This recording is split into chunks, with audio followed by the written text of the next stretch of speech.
అందరికీ శుభోదయం. మన ఛానల్కు స్వాగతం. ఈరోజు మనం ఒక ముఖ్యమైన వ్రతం గురించి చెప్పుకోబోతున్నాం. అదే వటసావిత్రీదేవి వ్రతం.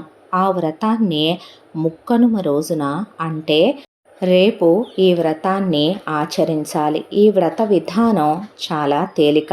ఈ వ్రతాన్ని మనం చేసుకోవటం చాలా సులభం. కానీ దీని వలన వచ్చే ఫలితం అఖండమనే చెప్పాలి. ప్రతి స్త్రీ తన జీవితంలో ఎవరు ఉన్నా ఎవరు లేకపోయినా కష్టాలైనా బాధలైనా ఏవైనా భరించగలదేమో కానీ వైధవ్యాన్ని భరించలేదు. అఖండ సౌభాగ్యం ప్రతి స్త్రీ సొంతం కావాలనే నిండు నూరేళ్లు పసుపు కుంకాలతో మాంగళ్య బలంతో ఆడది పుణ్యస్త్రీగా ఉండాలనే మన పురాణాల్లో ఈ వ్రతాన్ని గురించి చెప్పారు. ఈ వ్రతం చాలా తక్కువ మంది ఆచరిస్తారు. కానీ ఈ వ్రత ఫలితం అమోఘం. చాలామందికి ఈ వ్రతం అనేది అసలు ఒకటి ఉంది అని, ఈ వ్రతాన్ని ఆచరించే విధి విధానాలు పద్ధతులు తెలియదు. ఈరోజు నేను మీ అందరి కోసం ఆ వ్రతాన్ని ఎలా చేయాలో, ఆ వ్రతం చేసేటప్పుడు పఠించవలసిన మహామంత్రం ఏంటో, ఆ మహామంత్రం ఎన్నిసార్లు పఠించాలో, ఈ వటసావిత్రి కథ ఏంటో, వ్రతం చేసే విధానం ఏంటో మొత్తం మీకు చెప్పబోతున్నాను. మరి మీరు విని ఆ వ్రతాన్ని రేపు చేసుకోండి. వీడియోలోకి వెళ్ళబోయే ముందు మీరు తప్పకుండా మన ఛానల్ని లైక్ చేయండి, షేర్ చేయండి, సబ్స్క్రైబ్ చేయండి, బెల్ ఐకాన్ క్లిక్ చేసి ఆల్ అనే బటన్ని ప్రెస్ చేయడం మర్చిపోకండి. ఈ వ్రతాన్ని మీకు తెలిసిన వాళ్ళకి, మీ చుట్టాలు బంధువులకి అందరికీ షేర్ చేయండి.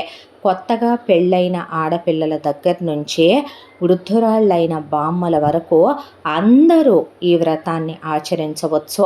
దీనికి ఎలాంటి నిబంధనలు లేవు. కాకపోతే వివాహమైన ముత్తైదువ స్త్రీలు మాత్రమే ఈ వ్రతాన్ని ఆచరించాలి. అది ఈ వ్రతం యొక్క మొదటి నియమం. మరి వీడియోలోకి ఆలస్యం చేయకుండా వెళ్ళిపోదామా? వటం అంటే చెట్టు. మనం చెట్టుని ఒక ముత్తైదువగా భావించి ఆ చెట్టులోనే కొలువై ఉండే సావిత్రీదేవిని మనం వటసావిత్రీదేవి అనే పేరుతో పిలుచుకుంటూ చేసే వ్రతం ఇదే. కాబట్టి మనం ఈ వ్రతాన్ని మర్రి చెట్టు దగ్గరే చెయ్యాలి. మీ ఇంటి సమీపంలో ఉండే ఒక మర్రి చెట్టుని మీరు ఈ వ్రతం కోసం ఆలోచించి పెట్టుకోండి.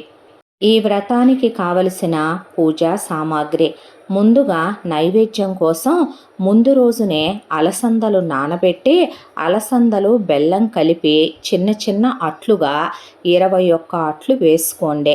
ఆ తరువాత ఒక చిన్న గిన్నెలో ఒక వెన్న ముద్దని పెట్టుకోండి. ఇవి నైవేద్యానికి పక్కనుంచుకోండి. ఆ తరువాత ఒక చీర, రవిక, పసుపు కుంకుమ, పువ్వులు, గాజులు సిద్ధం చేసుకోండి.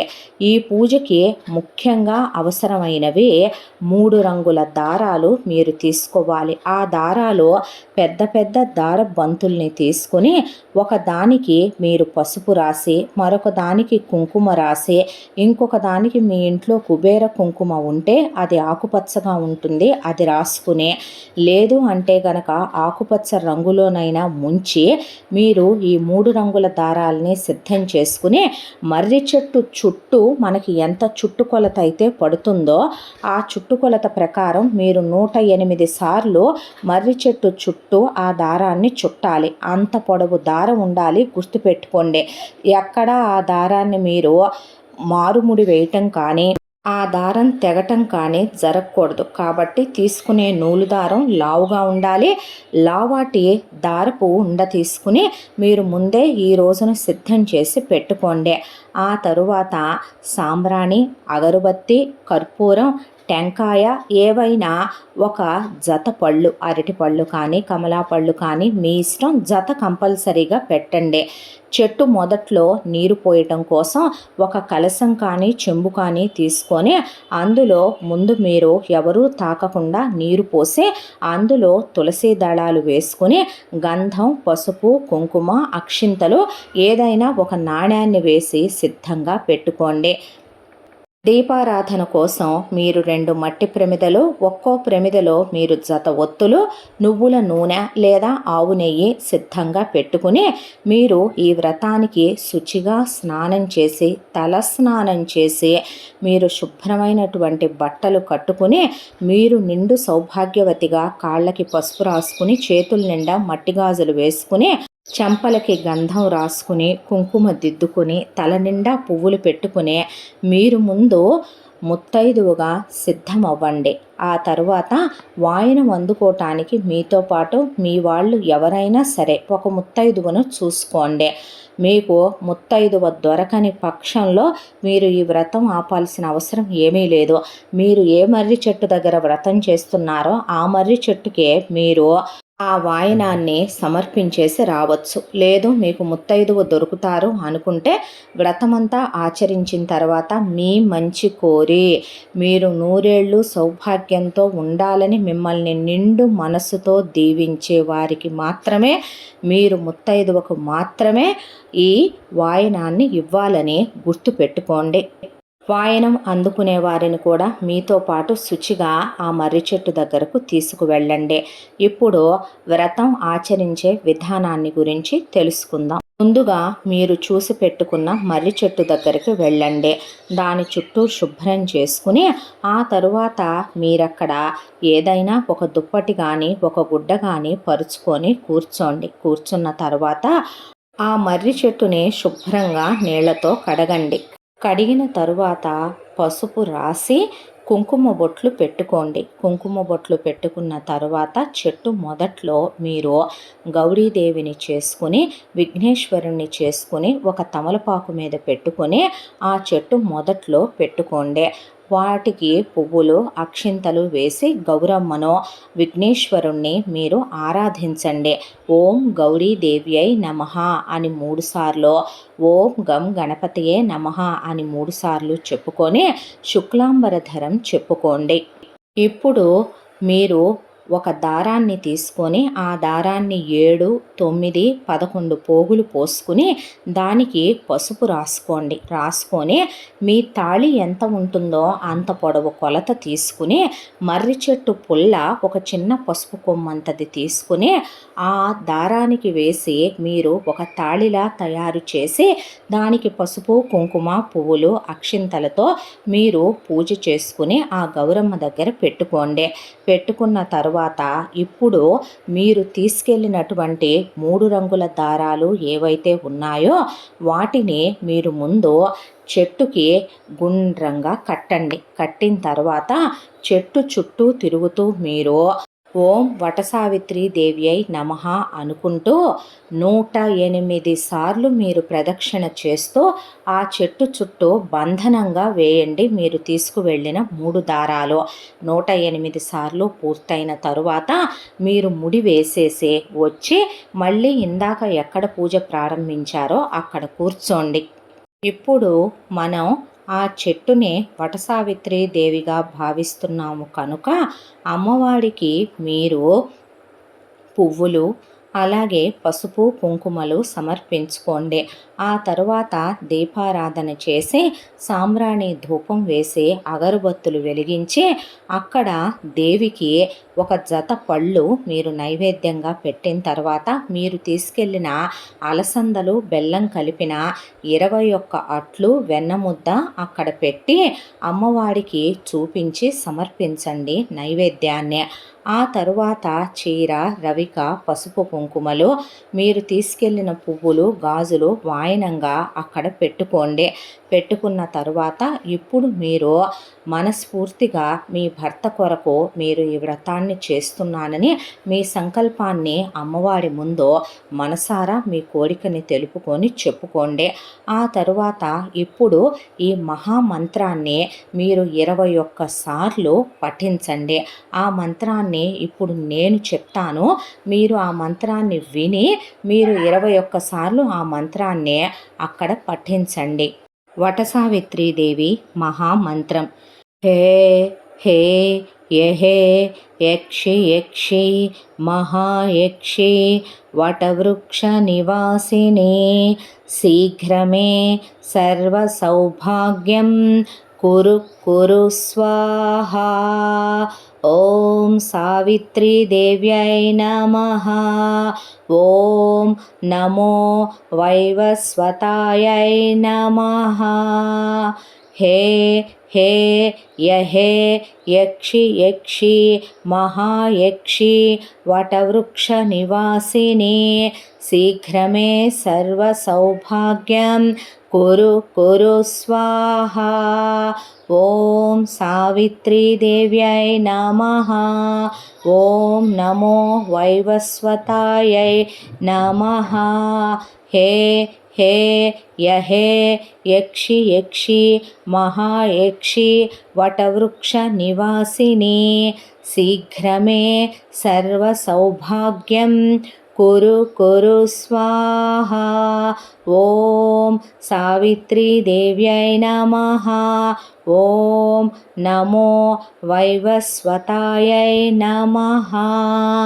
ఇలా ఈ మహామంత్రాన్ని మీరు 21 సార్లు చెప్పుకోవటం పూర్తయిన తరువాత మీరు తీసుకెళ్ళినటువంటి పవిత్ర జలం ఉంది కదా, మీరు తులసి, గంధం, పసుపు, కుంకుమ, అక్షింతలో ఒక నాణెం వేసి తీసుకువెళ్ళిన నీళ్ళు, ఆ నీటిని ఇప్పుడు చెట్టు మొదట్లో పోయండి. ఆ తరువాత ఇప్పుడు నేను మీకు వటసావిత్రీదేవి వ్రతకథ చెప్తాను. ఆ వ్రతకథని మీరు మన ఛానల్లో కంప్లీట్గా నేను చెప్పేది మనస్ఫూర్తిగా మనసా వాచా కర్మణ మనసు అక్కడ పెట్టి మీరు ఆ వ్రతకథని వినండి. మీరిక్కడ వటసావిత్రి దేవి వేరు, ఆమె అమ్మవారు. సతీ సావిత్రీదేవి వేరు, ఆవిడ మహాపతివ్రత. ఇది గమనించవలసిన విషయం. వటసావిత్రీదేవి వ్రతకథ ప్రారంభం. మద్రదేశానికి రాజైన అశ్వపతి సంతానం కోసం 18 సంవత్సరాల పాటు సావిత్రీదేవిని ఆరాధించాడు.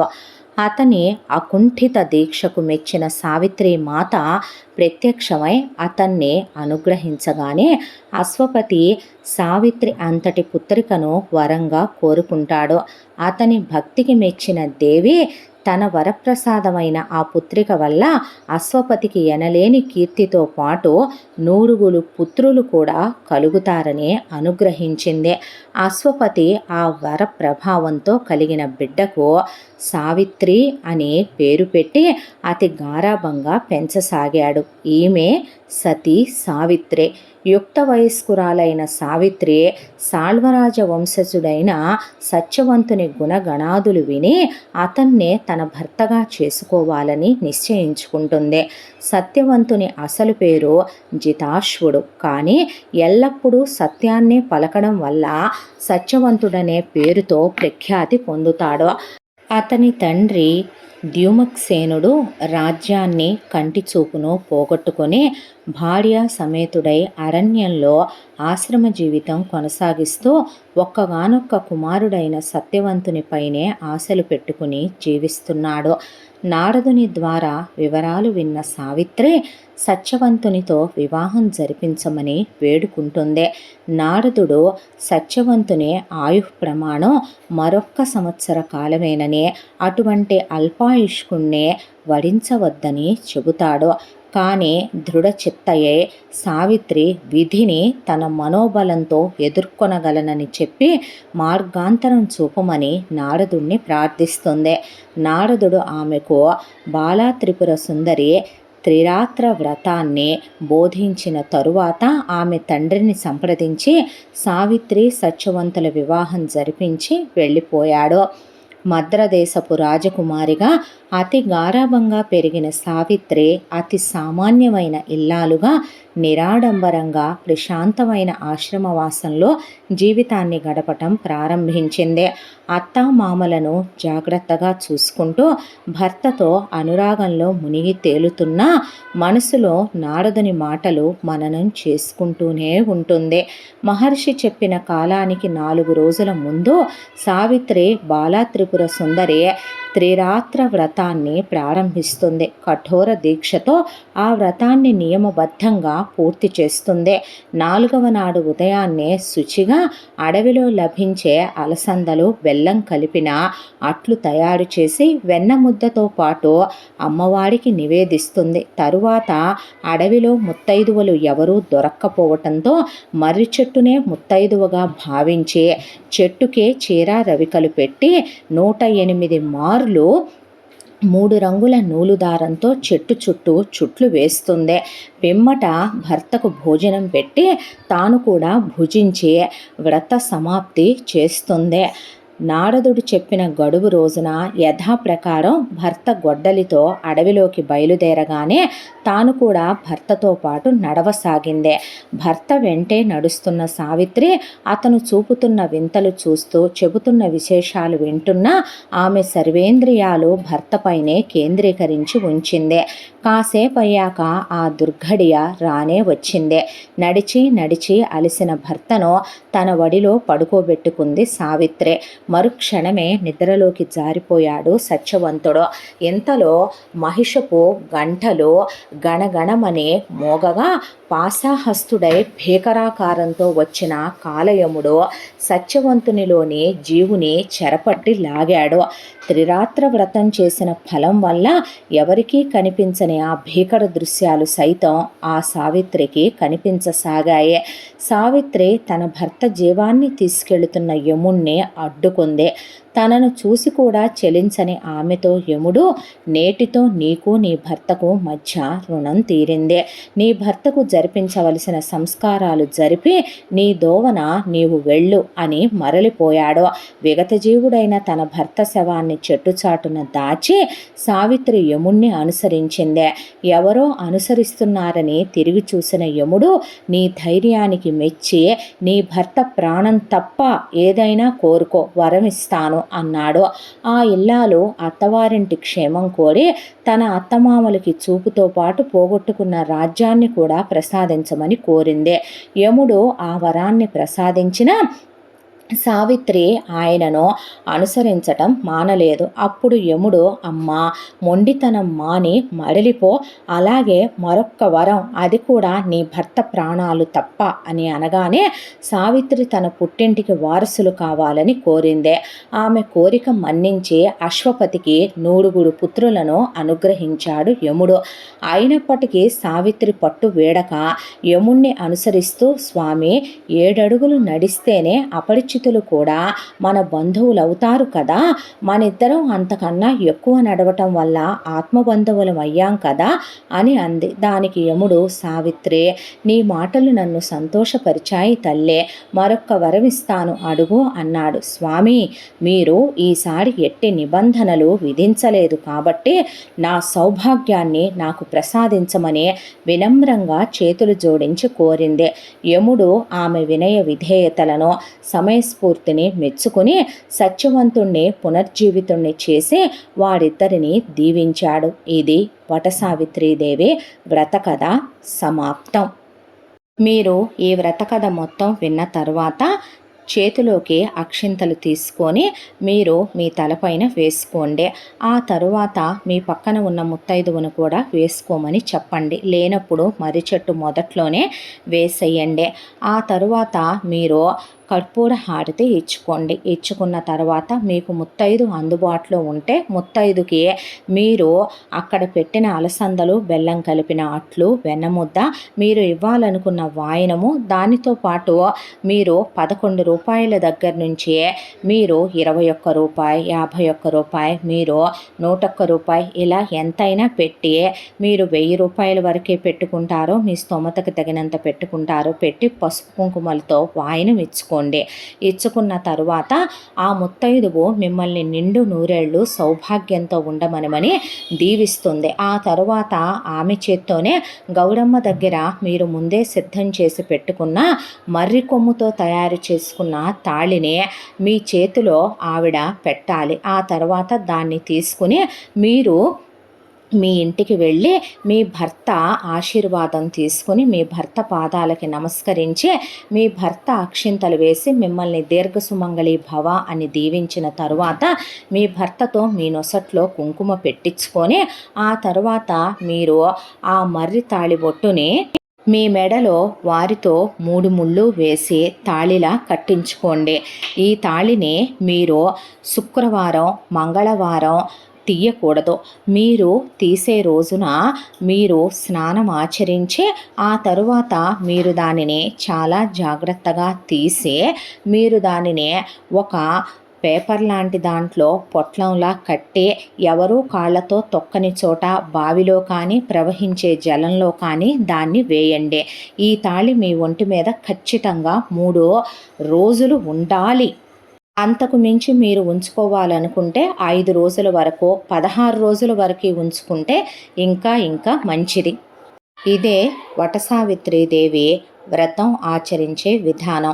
ఇక ఈ వ్రతానికి నియమాలు, ఇది ప్రతి సంవత్సరం సంక్రాంతి తర్వాత కనుమ 2వ రోజున వచ్చే ముక్కనుమ రోజున మాత్రమే ఈ వ్రతాన్ని ఆచరించాలి.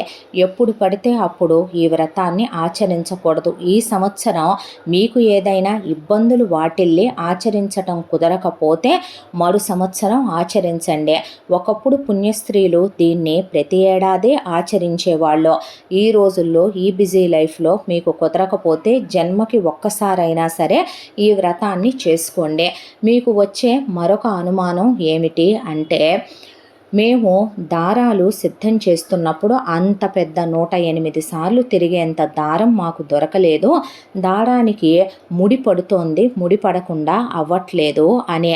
ముడి పడని దారమే మీరు తీసుకోవాలి. అంటే పెద్ద దారపు కండె తీసుకుని అప్పుడే చుట్టండి. కుబేర కుంకుమ మీకు అందుబాటులో లేని వాళ్ళు మీరు పసుపుతోనే 2 రంగులు చేసుకుని కుంకుమతో 1 చేసుకుని 3 తయారు చేసుకోండి. మీరు ఖచ్చితంగా 3 ముళ్ళకి ప్రతీకగా 3 రకాల దారాల్ని మీరు చెట్టుకి బంధనంగా వేస్తేనే మీకు మంచి జరుగుతుంది. చుట్లు వేసేటప్పుడు మీరు మర్చిపోకుండా మీ మనసునే మీరు ఆ సావిత్రీదేవి పైనే నిమగ్నం చేసి మీ అఖండ మాంగళ్యం కోసం, మీ అఖండ సౌభాగ్యం కోసం ఆ వ్రతం ఆచరిస్తున్నామని గుర్తు పెట్టుకోండి. మధ్యలో మీరు ఆపటాలు, మీరు మధ్యలో ఫోన్లు మాట్లాడటాలు, నిర్లక్ష్యంగా ఈ వ్రతాన్ని చేయడం లాంటివి చెయ్యవద్దు. ఇంతటితో ఈ వీడియో పూర్తి. స్వస్తి. సర్వే జన సుఖినో భవంతో. మరో మంచి వీడియోతో మళ్ళీ మీ ముందుకు వస్తాను. ధన్యవాదాలు.